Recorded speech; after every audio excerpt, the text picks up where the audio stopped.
Hello friends, the US Space Agency NASA published a voluminous report on Monday 7th December outlining the scientific priorities for the Artemis 3 astronauts it intends to send to the moon in 2024. One of the goals will be to bring back a total of 85 kilograms 187 pounds of lunar samples both from the surface and subsurface, more than the average 64 kilograms brought back by Apollo mission members between 1969 and 1972. The moon holds vast scientific potential and astronauts are going to help us enable that science, said Thomas Jurbuchen, Associate Administrator for NASA's Science Mission Directorate. This report helps outline a path forward toward the compelling science we can now contemplate doing on the lunar surface in conjunction with human explorers, Jurbuchen said. The Artemis 1 mission, scheduled to take place before the end of 2021, will involve a test of the Space Launch System and an unmanned Orion spacecraft. Artemis 2 will see a crewed test flight sent into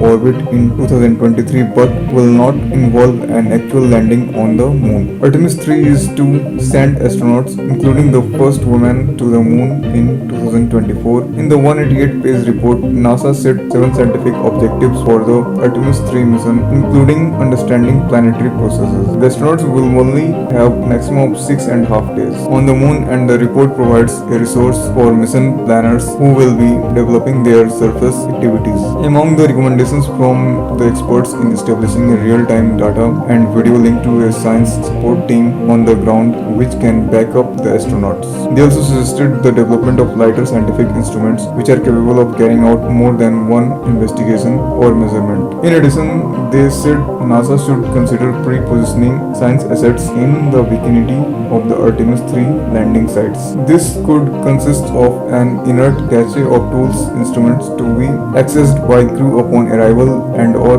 one or more instrumented landers or rovers for environmental monitoring, they said. NASA's eventual goal is to establish an Artemis base camp on the moon before the end of the decade, an ambitious plan that would require tens of billions of dollars of funding and the green light from President-elect Joe Biden and Congress. Thank you.